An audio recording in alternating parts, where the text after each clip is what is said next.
जय माता दी friends, welcome to my channel. Mummy यहाँ पे हाय कर रहे हैं और वेदू पापा की गाड़ी का वेट कर रही है क्योंकि आज मम्मी का बर्थडे है और मम्मी ने पापा से डिमांड किया कि उनको एक स्पिरिचुअल ट्रिप में जाना है। तो हम लोग जा रहे हैं स्पिरिचुअल ट्रिप में। वो स्पिरिचुअल ट्रिप कहाँ की है वो आपको ब्लॉग के एंड पे पता चल जाएगा। तो हाँ, मैं इतना बता सकती हूँ कि गर्मी से थोड़ा ठंडियों की तरफ जा रहे हैं, पहाड़ों की तरफ जा रहे हैं। और अम्मा मुझसे बोल रही है मेरे बाल उड़ रहे हैं। मैंने बोला आपको नेचुरल एयर चाहिए, विंडो ओपन करोगे तो बाल तो उड़ने ही है।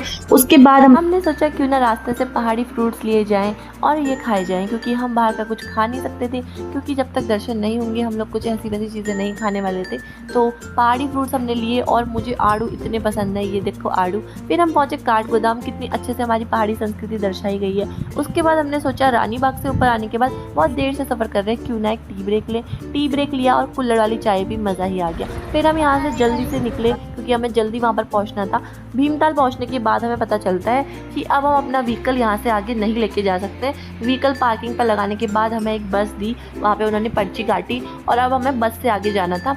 उसका उन लोगों ने किराया हमसे ले लिया था, बट जैसे तैसे बात करके हम लोगों ने उनको बोला, कन्विंस करा कि हम अपनी गाड़ी से जा सकते हैं, तो उन्होंने हमें जाने दिया। उसके बाद मुझे अपने भाई लोग दिख गए, ये कहाँ से आ गए यहाँ पर। फिर हम फाइनली पहुँच गए जहाँ हमें जाना था, हमारी डेस्टिनेशन श्री नीम करौली बाबा जी के आश्रम हम जा रहे थे, उनके मंदिर हम जा रहे थे। बहुत हमें अच्छा लगा, बहुत सुकून मिला, मंदिर की व्यवस्था बहुत अच्छी थी, तो दर्शन बहुत क्विकली हो गए।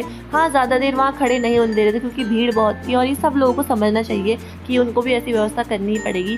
फ़ोन अलाउड नहीं था, सॉरी बाबा जी, मैंने ये सारी क्लिप्स छुप छुप के उनसे ली है। उसके बाद हम लोग मार्केट में आ गए और हमने सोचा थोड़ी सी शॉपिंग करते हैं। हम लोगों ने यहाँ पे अपने लिए और थोड़े अपने लोगों के लिए यहाँ पे थोड़ी सी शॉपिंग करी।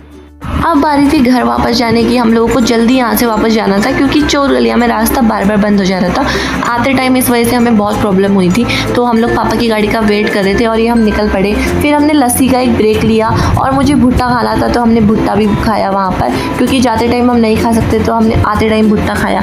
बहुत मन कर रहा था, पहाड़ में जहाँ भी देख रही थी भुट्टा बन रहा था। फिर हमने भुट्टा खाया और फिर क्या होना था, हमें दोबारा से यहाँ पर जाम मिल गया, पर जैसे तैसे जाम क्रॉस करके हम जल्दी से सितारगंज पहुँचे। अब भूख बहुत तेज़ लग गई थी तो हमने सोचा डिनर कर लेते हैं, तो मम्मी के बर्थडे का ये डिनर किया। घर पहुंचने के बाद जीजू ने और मेरी सिस्टर ने केक भेजा हुआ था, तो मम्मी पापा ने मिलके वो केक काटा। ऐसे हमने मम्मी का बर्थडे सेलिब्रेट किया। Thanks for watching.